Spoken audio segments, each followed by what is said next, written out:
Good morning, and thank you for joining this morning's health benefits webinar. Health benefits are obviously among the biggest expenses for new car dealers, and NJ Car has worked with its partners, Corporate Synergies Group, Hub International, and Withum Smith & Brown, to conduct an annual health benefits survey to provide dealers with useful data to gauge how their benefits measure up against the rest of the New Jersey market and assist them in making informed health insurance decisions. Lou Young from Withum will briefly go over the results of the latest survey this morning, but the majority of this webinar will focus on a discussion of topics that respondents said they were most interested in hearing about, including the role of technology to improve benefits administration, tools to enhance the employee experience, including advocacy, and understanding the cost drivers of employee benefits, including pharmacy. Bruce Mazzarelli of Hub International and Ward Bauman of Corporate Synergies will lead that discussion. But before we begin, I just have a few housekeeping details. On the right-hand side of your screen is a control panel. Take particular note of the questions tab. During the call, all participants will be muted. At times, the presenters may pose questions to the participants. You can digitally raise your hand if you'd like to reply, and we will try to unmute you or ask that you unmute yourself. This is going to be a kind of a crapshoot. If we have a technical or audio problems, we may ask the participant to type their response into the questions tab.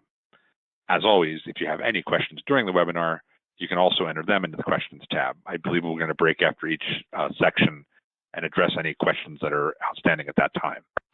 So now I'd like to turn things over to Lou to kick things off. Lou? Thanks, Brian. Welcome, everyone.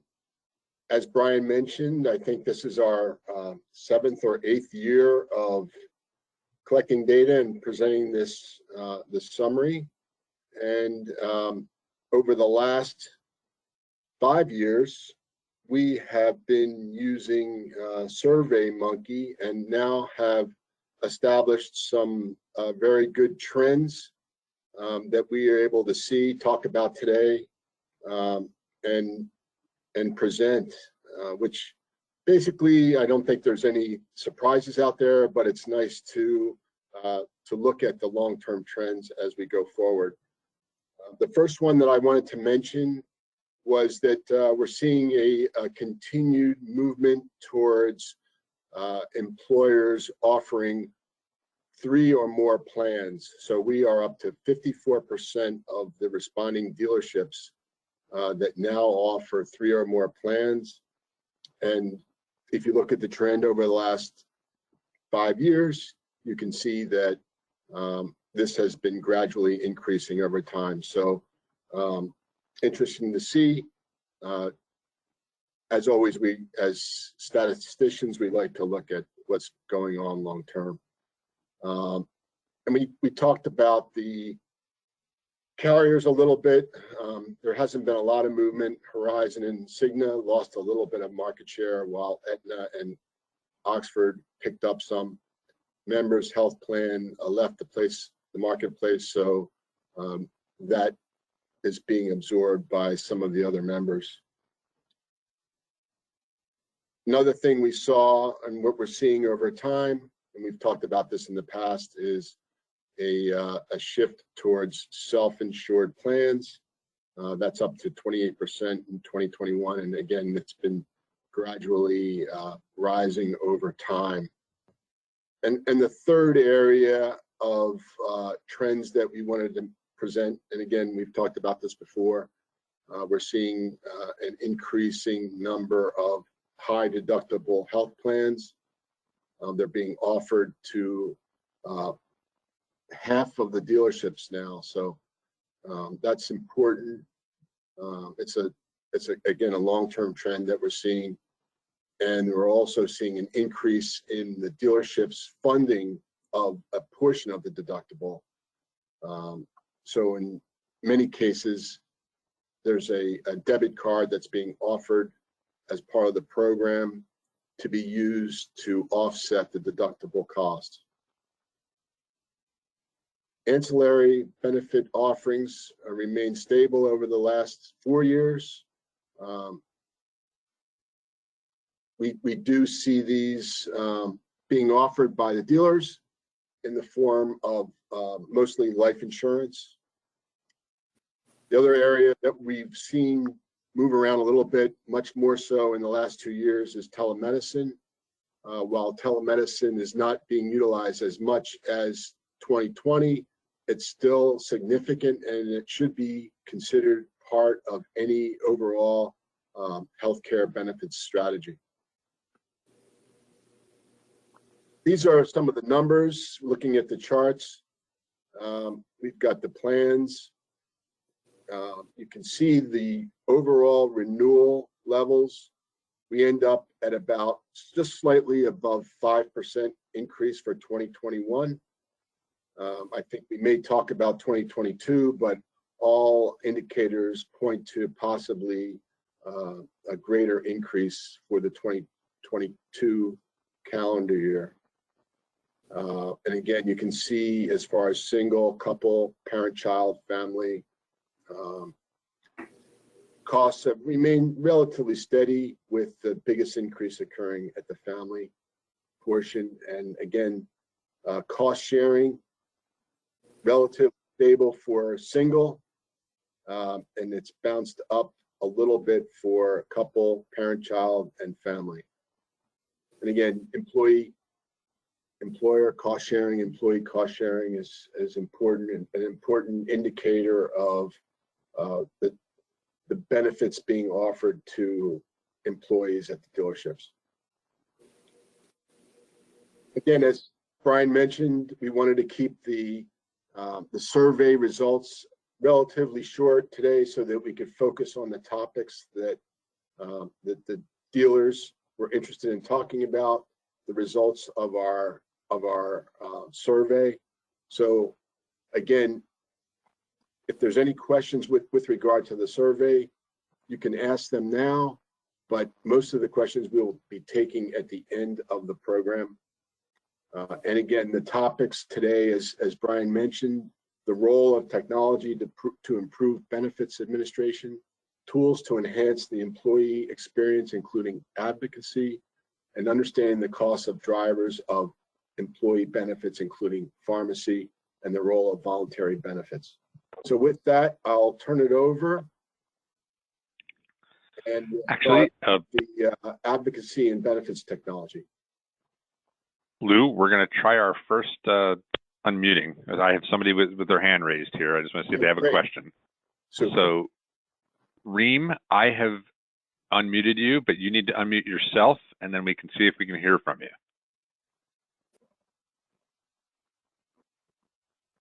You just need to click the microphone next to your name. We should be able to hear you. You're still red.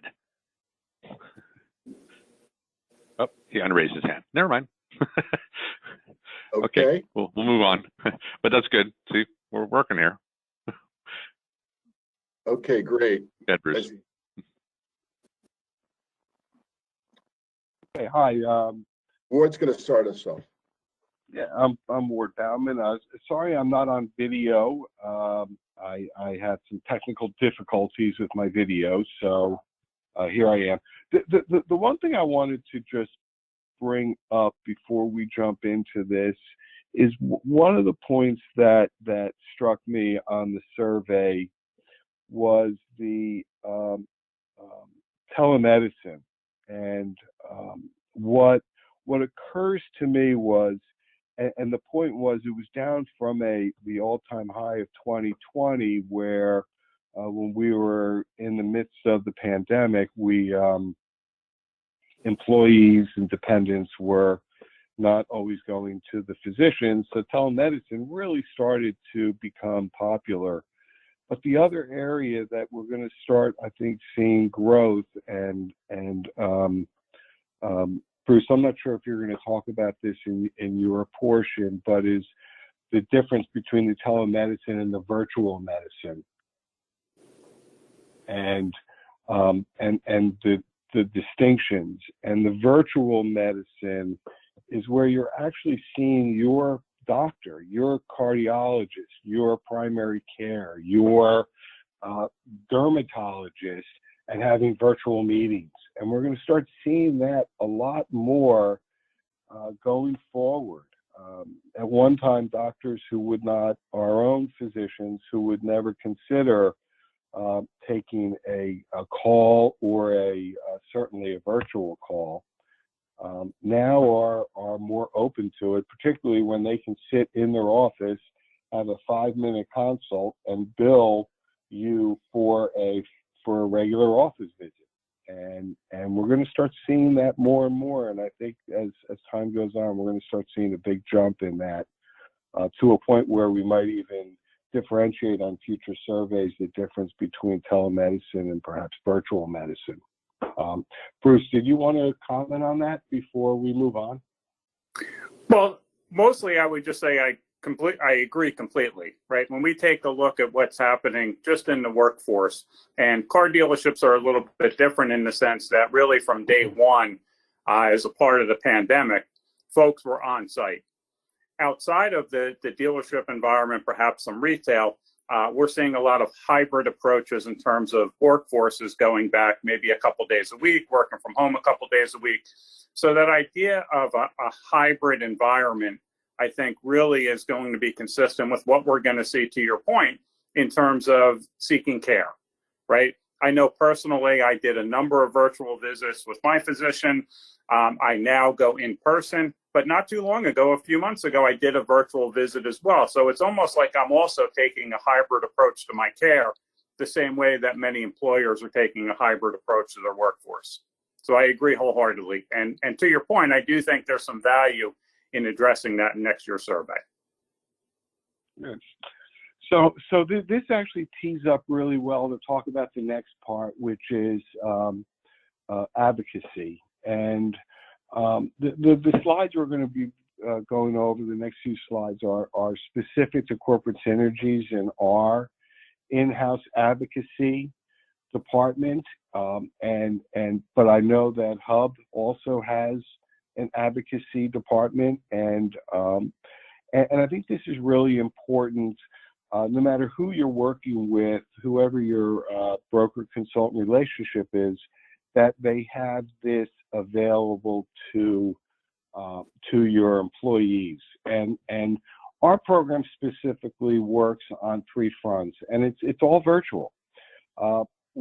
It's been a department that's been very, very popular at Corporate Synergy since the company started back in the early 2000s. And prior to that, advocacy was where Ward Bauman or his assistant would help employees with claim issues, and we would handle those issues in between doing everything else that we did.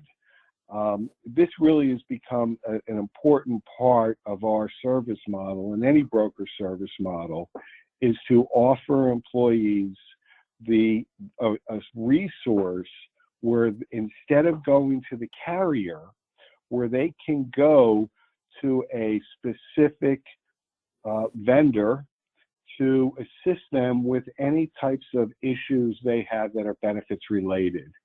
And the technology today, it used to be historically, it was just a phone line, then emails were added, faxes, nobody uses faxes anymore. But now we're starting to see text messaging where, and what the model is that we don't want employees calling the carriers, because we know that carriers, the way they're structured, they want to get the employees off the phone as quickly as possible. They're not necessarily looking at giving them the right answers or the resolution that they need. So it's really fallen upon us as broker consultants to provide this added level of support. And it can be anything from they have a question on a benefit to a question on how a claim was processed, or they're having an issue with getting a procedure pre-certified. They're presented at the pharmacy, and a prescription isn't going through. These are all areas where employees need to get resolution, and in some cases get it quickly. And this really has been a big area where we get a lot of positive feedback. What we don't want, and really what sort of drove these programs was HIPAA really created an environment where these programs became even more important, because prior to that, HR departments often tried to handle problems, claim issues. And under HIPAA, unless you have a lot of procedures put in place to protect that private health information, then the HR department and the employer is putting themselves at risk by handling those types of issues. So it's really important from a compliance perspective and also from an employee experience that you don't handle those in-house, but you look to a vendor to provide this advocacy for your employees. There's all kinds of penalties and personal liability if protected health information gets out. So it really behooves the HR department and the employer to not handle these types of benefit problems, but to reach out to a source, your broker, consultant, and the support that they offer into resolving these issues. If you can move to the next one, Bruce or Lou. So also what you're going to start seeing now more so than ever before is we're going to all take advantage of technology, and these types of services now are going to be available on our mobile device. I know our program, for example, we've now just upgraded our capabilities to provide more mobile support, where you can get areas where you can get your ID card or get your carrier, a direct link to your carrier. But the carriers also are providing these types of mobile services, where in some cases the carrier's mobile or their website will provide issues where you can go in and print out an EOB or get your ID card. And yes, we can also help with employees getting the ID card, but in this area, it sometimes makes sense to go direct to a carrier if you're using their mobile technology, because on the mobile technology there will be an opportunity to view and print out an EOB, and then at that point, if you have a dispute, then by all means you engage your benefit advocacy department through your broker consultant.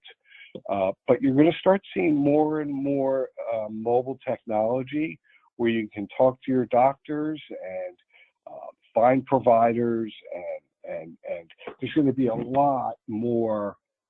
You're going to see technology is really going to provide. It's going to enhance the experience on accessing information about your plan. Lou, the next slide, please.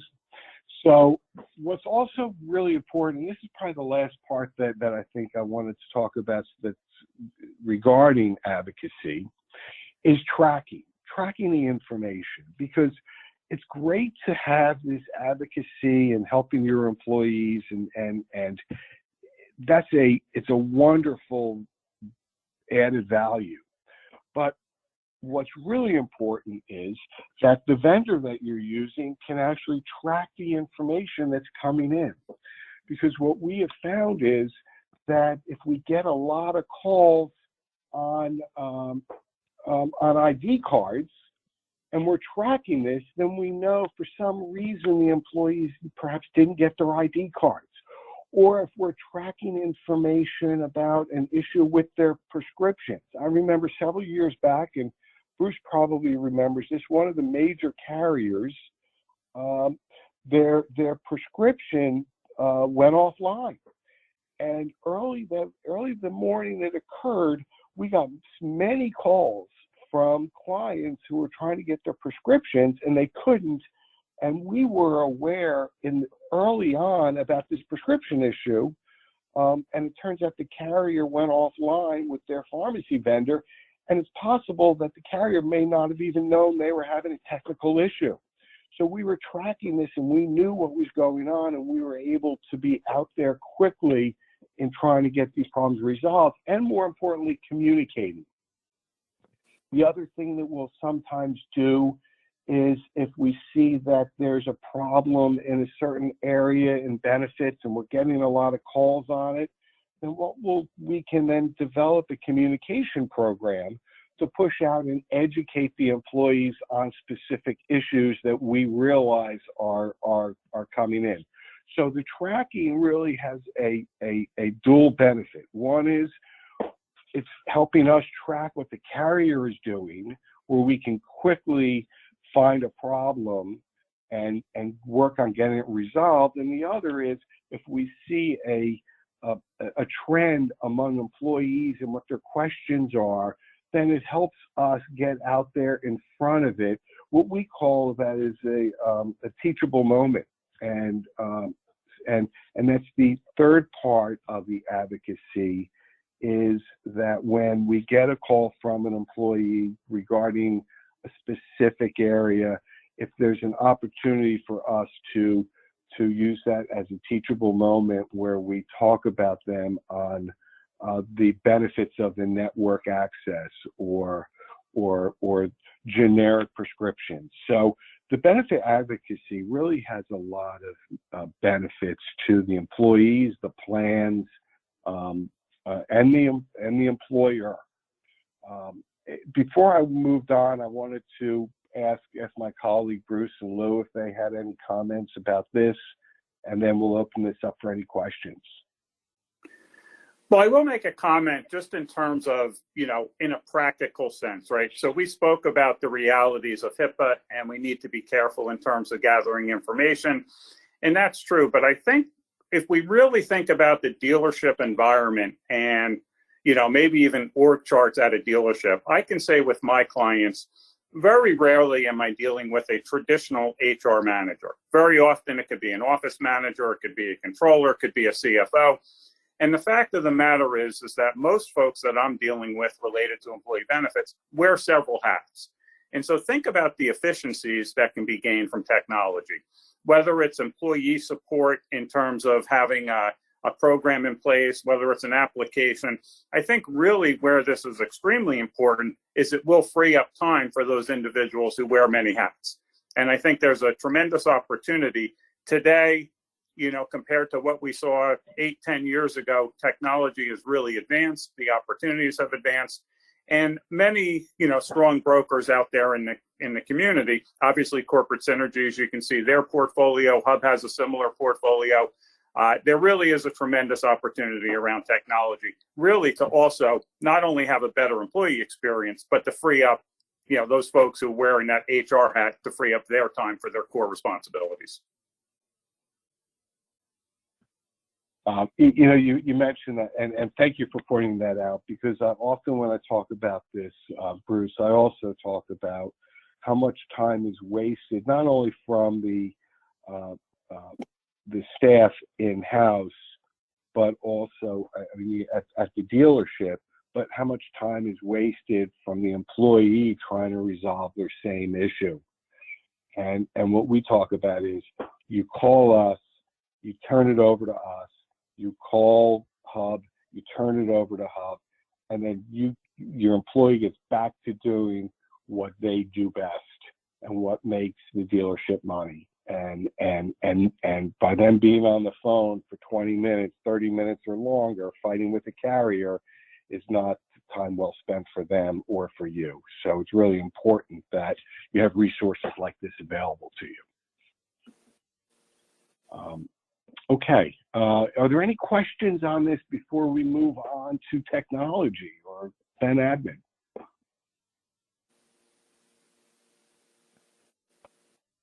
Ryan? We do not have any submitted yet, and no hands are raised. But if anybody has any, you can either raise your hand or enter their question into the questions tab, and I'll try to find a polite way to interrupt Bruce if any come up. Great. So, Thank you. No problem. So another area that was of interest to the membership during the survey was benefits administration. And we're starting to hear more about this. And I wanted to spend a few minutes talking about benefits administration, what it really means, how it works, and where it's going. So historically, what a benefits administration is, where we're bringing technology in to help the employees and the employer with enrollment and what would normally be some HR functions, like at a termination, issuing COBRA notices, or tracking eligibility. So it's a tool that employers have been using for many years, large employers have been using for many years, to assist with the administration of the benefits plan. Historically, this was only available to employers that had over 100 employees enrolled. And the reason that it was, and in some cases even larger, and the reason it was 100 or more employees enrolled on the plan was because to make these plans really effective, you have something called a carrier feed. And a carrier feed is, so you have this technology, the employee once a year goes into open enrollment, they make their election whether they want to cover single, husband, wife, parent, child, family, which plan, and now we have multiple plans. As we see, we're averaging 3 plans. So they pick the plan, they know what their contribution is, they pick the dental, they pick their life, they make all their election, and then they close it and they go complete. Now, the way the technology flows, it then flows to the employer, to the HR department, to verify that this person is eligible for benefits. They do a quick look, and then once they approve it, then the carrier feed then takes over, and this is automatically downloaded to the carrier. And the carrier then processes those adds and deletes and changes. So we're getting to a paperless environment where employees aren't filling out and doing those election forms anymore, and then the employer has to go in and make those changes or update an Excel spreadsheet. So historically, the only way, not even historically, still today, the only way you get a carrier feed where it's an automatic electronic feed from your benefits administration system to the carrier is if you have over 100 enrolled. Otherwise, the carrier will not accept the feed. They require a minimum of 100 enrolled. And as I mentioned before, some carriers even want more than 100 enrolled. So that eliminated a whole group of employers, mid-sized employers that are between 50 and 100 or employees enrolled, or even those smaller groups under 50 employees. So they really didn't have access to a benefits administration system. And they would hear about it, and then they would get frustrated because they couldn't get it. So some of the plans now, some of the benefits administration plans now do open it up to employers with under 100 enrolled, but in order to use these plans, they can't have a carrier feed. So what happens is you have a vendor behind the scenes who is taking this data, and they are then going into the carrier's portals and doing the changes. So it becomes more of a manual process. And that's the only way right now we're able to get around the 100 plus is by actually somebody doing those, going into the portals and manually making those changes or additions. So that's adding a layer, but it's still providing employers with the opportunity to streamline on their end the benefits administration process. So it does help them get away from the paper and get to this paperless environment. The one thing that I really want to point out, which is probably two things, really, there's a lot of things, but one of the most important things I want to point out with this is during the benefits administration process, when you're told, gee, there's a free system out there. You have a free system, and if you become our client, we will give you this benefits administration system. And it sounds great because these benefit administration systems, although the cost has been coming down, there still has a cost. There's still a cost involved. And you sometimes need to trade off the cost. Is the cost for the system versus somebody is sitting in the office, whether it's the office manager or someone who does HR, as Bruce said, wears many hats, has to physically go into the carrier portals and do changes, that's also a cost. So if we're able to shift that cost away from the in-house staff having to do those manual additions and deletes in the portal and move it to a system, well, there's a cost either way. So you really need to evaluate what's going to be the most cost-effective approach. But one of the things that sometimes happens is that when you buy a system like this, we have seen that when some employers have bought systems like this, or not bought, but gotten the free system, what they find out very quickly is that the system is not as all encompassing as they thought. Yes, you have this benefits administration system, but in order for the benefits administration system to work, you need to have data built. It needs to be built. It needs to know what your plans are, what your contributions are. It needs to know who your employees that are eligible are. So all this data needs to be inputted into it. And if the data is not inputted into it, then the system can't function. So now you get a free system, and what you find out is that the system doesn't come with anybody building it for you.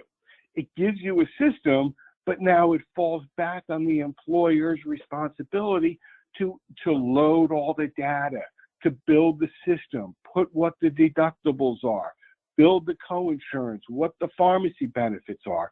And when you find out that you have this free system, but it's not built for you, then it becomes basically a system that you're not going to use. So you're getting what you're paying for. You're getting nothing and you're paying nothing because you're not going to use the system because of how complicated it is in building one of these plans.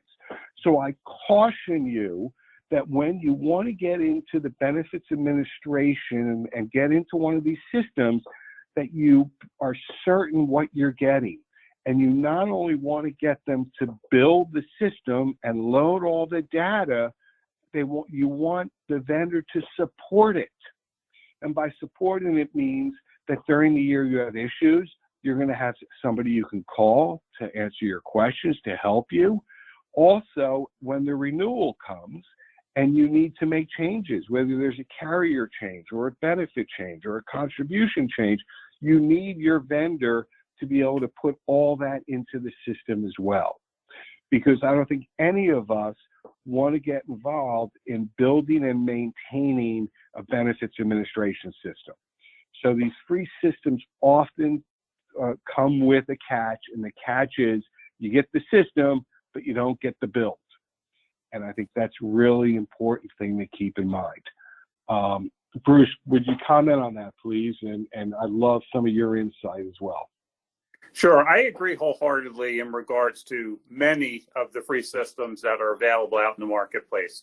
There is a tremendous amount of work that goes into the build, right? The point you're making about the amount of time to load the plans, to load the eligibility. You may have multiple plans, multiple carriers. You may have different feeds to set up with the carriers if you do have over 100 enrolled.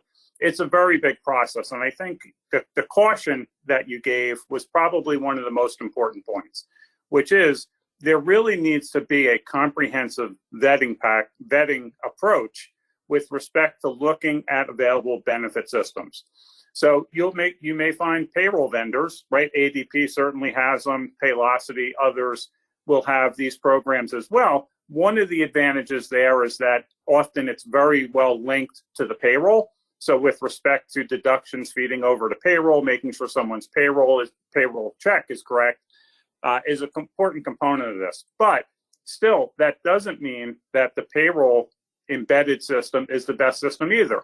And so again, I think really more important than anything as a takeaway here is that there really needs to be a vetting process where you're taking a look at available systems and understanding what they can do for you, how they do it, who's supporting them. And, that's a process that really to do effectively is probably a 6-month process. It's not something where someone comes in and says, do business with me, I'll give you a free system. So all the points that Ward make, there's a lot of pitfalls in regards to that. And then I guess the final point would be similar to a Corporate Synergies or a Hub International, is there support in place at my broker or consultant in terms of that technology to help me with that vetting process, to help with implementations, and to then provide another layer of support once the system is up and running. It is a big concept, a big process. They can really do great things, but recognize getting there, will generally be a little bit of pain, quite frankly. Yeah, well, really well said. And then the last thing, I guess another point I want to make is the free systems versus the systems that you pay for. And I think we all know that you get what you pay for. And sometimes, particularly when we get to the over 100 employees, there are costs for the carrier fees. But often the carriers also will help subsidize the benefits administration system because they know that by having this set up using technology, it actually reduces their cost to process additions or changes in enrollment. So they're going to save on this end, and they're going to help subsidize on another end. And to Bruce's point, you should talk to your consultant. I know Hub and Corporate Synergies can both help with the vetting process and finding an appropriate system and making sure that you understand what you're buying. Great systems. They'll be time savers. And as Bruce said, if they can link to the payroll, that's going to be, another great benefit. But it's really important that you understand the process and really vet it. And these free systems are not all that they're cracked up to be. I believe that is the end of my portion. So if there are any questions on benefits administration, we'd love to hear them. Otherwise, I'm going to turn this over to Bruce. And of course, at the end, you can ask questions and we'll be happy to address any of the points that we talked about today. Or, of course, you can always reach out to Bruce or myself or Lou if you have any specific questions. Brian, anything or time to move on to Bruce? We can move on to Bruce. I'm sorry, I thought we were moving on to Bruce earlier. I apologize. But if we get any questions, I will politely interrupt him. But yeah, anybody have any questions about anything you've heard or anything you will be hearing, please enter in the questions tab and we'll address them definitely at the end, if not before. So Bruce, it's all you. Very good, thank you. So I'm going to spend the next few minutes talking about benefit cost drivers. And excuse me, when we think about what the benefit cost drivers are, obviously we know that claims is the biggest driver of premium rates. And so when we think about claims, what we're trying to talk about here today in terms of cost drivers are perhaps opportunities to actually influence those cost drivers. So we're going to talk about place of care, right? A claim at an outpatient facility versus the claim at an emergency room or a hospital are going to be markedly different. And are there things that we can do to drive folks to lower cost of care? There's a possibility there and an opportunity. So we'll spend a little bit of time talking about that. We'll talk a little bit about price transparency. This is going to be a bigger topic going forward, but many of the carriers today have tools on their website that will allow members to take a look at the difference in cost depending upon the place of care. And then we'll spend a little bit of time talking about pharmacy. This is a topic we spoke about in the past. We're going to take a little bit different view of pharmacy today when we talk about contracting, plan design, formulary, and particularly specialty drugs, which today could be 50% of the cost of a pharmacy program. So if we can turn to the next slide, let's spend a minute talking about place of care. And I'm sorry, Lou, can you go through and put in the bubbles that are at each of those dots? Perfect, thank you. So when we talk about nowhere to go, this is a slide, it is a Cigna-based slide, just to give them credit for it. But this is a slide we often talk to our groups about, and particularly at open enrollment meetings, when we're trying to say to employees, you know, there's an opportunity to spend less money. Think about if you're in a high deductible health plan and you're responsible for the deductible, you want to be a consumer. And so knowing where to go is a part of that overall concept of consumerism. So along the left-hand side of the screen, you'll see it takes less time, right? Ward talked earlier about effective employees not spending a half an hour on the phone with an insurance company. So on the left-hand side, an employee's time is going to be better well spent, but they're also going to spend less money. As we move over to the right-hand side of the screen, generally it's going to be a more time-consuming event and a more costly event. So where to go? The least expensive alternative in the marketplace today is telehealth. And so there is an opportunity to utilize telehealth at very minimal cost, which ultimately is going to be a positive experience for the employee. Statistically, over 80% of the types of issues an employee would call telehealth for can be addressed. And the opportunity is that the claims cost is going to be less, which drives premium, and the employee's out-of-pocket expense is generally going to be less as well. Now, coming across a convenience care center might be like a mini med center in a CVS. Again, a relatively inexpensive claim cost, very convenient, and generally pretty not very time consuming. So a convenience care center, when we're thinking about, I need care, where am I going to go? A convenience care center is a great approach, and again, should be part of the communication and education of employees. Of course, in the middle of the screen, we have a doctor's office. And a doctor's visit is going to be a little bit more expensive than a convenience care center. But even within the doctor's office, the primary care physician is going to be less expensive than a specialist. So ultimately, if I have a rash on my skin, do I need to go directly to a dermatologist, or can I go to my primary care physician when there's really 2 or 3 creams that are going to be prescribed, and both of the physicians are equally aware of how they would treat that rash? So again, place of care, a doctor's office, is going to be less expensive than some alternatives. Then we move over to the urgent care center. And this is really a big topic today, because I think anyone who drives along a freeway or an interstate, if I'm on Route 22, wherever I may be, Route 18 close to my home, you'll see urgent care centers on both sides of the road, often several of them within a mile or 2 of one another. Why is that? Well, they're very cost effective for employees. We hope that you're not using them as a primary care physician office, but more so what it was intended for, which was to minimize the utilization of an emergency room.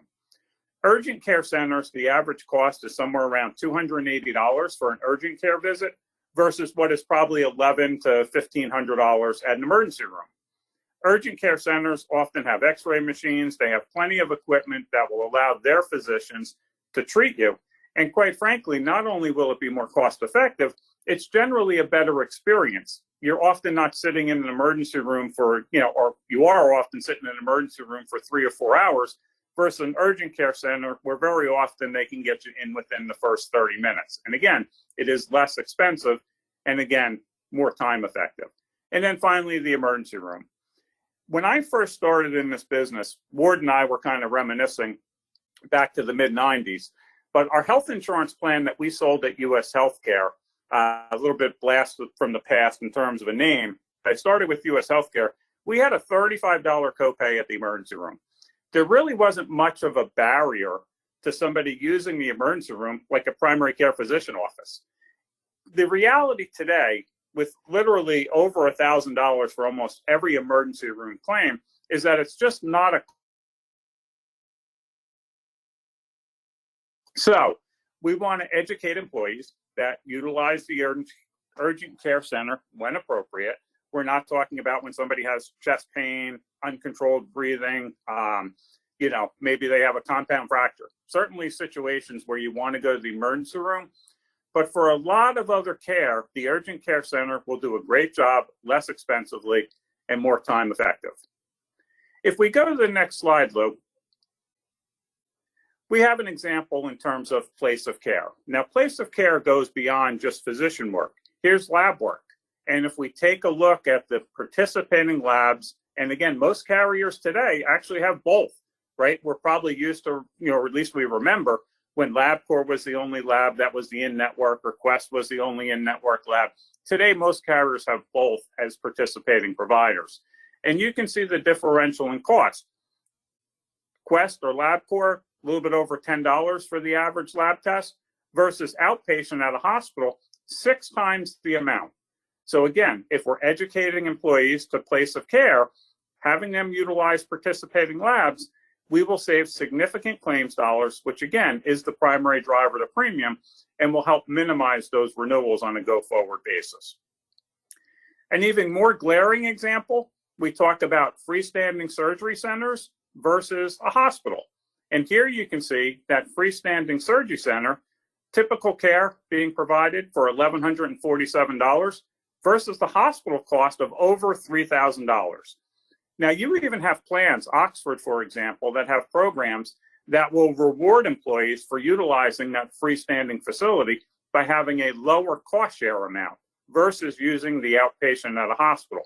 They're recognizing that the cost differential is pretty significant. And as a result of that, they're trying to steer folks to those freestanding facilities to reduce claim costs, which again will ultimately reduce the renewal. Do you have some thoughts, Ward, in regards to place of care in terms of how you're advising your clients? Well, Bruce, you actually hit the nail. It's the one thing that we're finding is that there's confusion sometimes out there between a freestanding outpatient facility and a doctor's practice, which goes to the next area, which is maybe diagnostic, where they're looking at x-rays or MRIs, and we're starting to see some confusion because of the acquisitions that's occurring right now between the hospitals and the other providers. But I mean, you've really hit it right here on how someone should really seek out the outpatient facility as opposed to going to the hospital. Thank you, Ward. And I think the other thing to think about before we move on to pharmacy, which we will, is the fact that many of the carriers today, if you sign up in their member portal, and certainly you should be directing all your employees to do so. We certainly do the same when we're speaking with them or if we're doing an open enrollment meeting. But many of the carriers today have transparency tools that will allow the employee to actually see these numbers, to say, okay, I need a colonoscopy. Where am I going to have that performed at? And it will show you the outpatient facility at $1,147 versus a hospital at over $3,000. And again, if I am in a high deductible health plan, I certainly want to minimize how much my out-of-pocket is going to be, and I can do so by seeing that freestanding facility. Okay, pharmacy complexity. If I was an expert in pharmacy, and I'm pretty good at it, an expert might be a stretch, but this is really what the money flow looks like in regards to a pharmacy program. We have manufacturers in the mix. We have drug wholesalers. We have the PBM. That might be your Optum or your Express Scripts. Third-party payers, which could be a self-insured program or the insurance company. We have the patient in the mix, of course. And there's a lot of movement between each of those constituents as part of a pharmacy program. I'm not going to spend a lot of time talking about this document, but I do want to spend some time talking about pharmacy in terms of how we think you can look at pharmacy to minimize costs. I mentioned earlier, I started with US Healthcare, and the first drug card that I sold was a 2-tier drug card, $5 and $10. $5 for a generic, $10 for a brand name drug. And at that point in time, the cost of drugs in the overall cost of the program was about 8%. So a $5, $10 drug card costs 8% of premium. Today, the typical three-tier cards that we're seeing, they might be 20, 40, 60, or 20, 40, 75, whatever it may be, are often 20 to 25% the cost of a health insurance program. So the cost of prescription drugs continues to far outpace even the medical inflation that we've seen. And that's been pretty substantial as well over the past 15, 20 years. But the pharmacy trends really have gotten out of control. We'll also spend a little bit of time talking about specialty drugs, which again is a big component of why those costs are now 20 to 25% of premium. We could go to the next slide, Lou. So in terms of thinking about a pharmacy strategy, again, recognizing it's now a big cost of your overall premiums, is understanding the contract terms. When I think about a PBM contract, very often my visualization literally is the Wizard of Oz. There's somebody behind the curtain who's flipping all kinds of flips, they're turning wheels, they're turning on lights, turning off lights. The reality is the contract terms have gotten so complicated and convoluted, and very often in a fully insured environment, you may not even see the actual contract in terms of what it's providing. An example of that, a fully insured pharmacy contract, very often the carriers are keeping the rebates. Well, that doesn't seem fair to me. So you want to take a look at the contract terms and understand exactly what the contract means. Another example of that would be, even outside of the fully insured world, is very often within a contract, the pharmacy PBM or the pharmacy benefit manager will say, we're going to guarantee $45 in rebates per employee per month. And so they're setting a pretty aggressive return of rebates as part of their contract. That's not necessarily ideal either. There is an autoimmune drug that costs about $60,000 a year to provide care. And as a part of that, the typical rebate is $20,000. So that sounds fantastic, right? I have a $60,000 drug, but I'm getting back $20,000 in a rebate. I'm certainly getting my $45 per employee per month in rebates. The problem is there's an alternative medication that's about $18,000. So think about it. My claims run, I have a $60,000 claim offset by a very large $20,000 rebate. Fantastic. Except my net cost is $40,000 versus an alternative drug with equally good outcomes for $18,000. So that's an example of a contract working negatively against you relative to just having a transparent pass-through contract where you pay $18,000 for that drug. Medical review, again, we talked a little bit about specialty drugs, that comes into play, but also just overall utilization management. Are there more cost-effective alternatives that could be utilized? And perhaps I want to think about putting them into the formulary rather than a drug that's more costly. The plan design. I mentioned I started in this business, with a $5 and $10 drug card. Well, today we see 3-tier and even 4-tier drugs that ultimately are put in place to drive a desired behavior. So when we see a $10 generic drug and a $75 brand name drug, the sole purpose is to get more individuals to utilize generic drugs, which will be a lower cost claim. And by the way, lower cost out of pocket in terms of the employee's expense. And then finally, I've mentioned this a few times, specialty medications. Specialty medications are very often 50% of the cost of a pharmacy program. And there are programs in place today that will allow you to manage that more effectively, certainly more cost effectively, while also at the same time, and this is important when looking at those programs, minimizing a disruption on the part of the employee, because I don't think we're looking for these programs to make it more difficult for employees to gain access to the care that they need. So this is kind of an overview of a comprehensive strategy on how we like to think about pharmacy coverage. Next slide, Lou.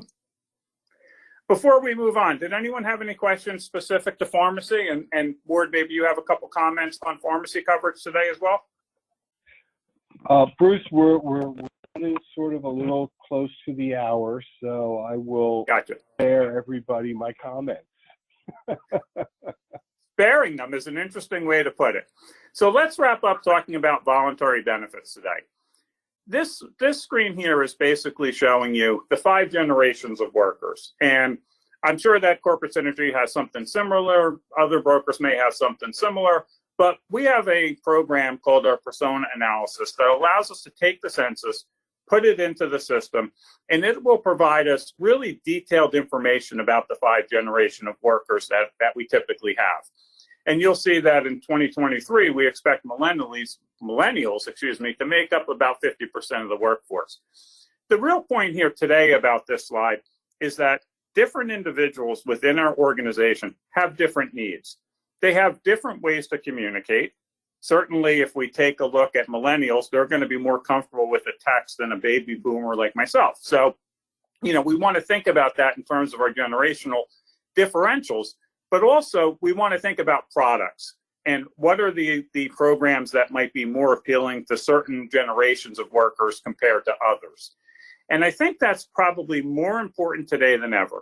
Lou mentioned early on that we're seeing some growth in the voluntary benefits, certainly with respect to employer-paid life insurance.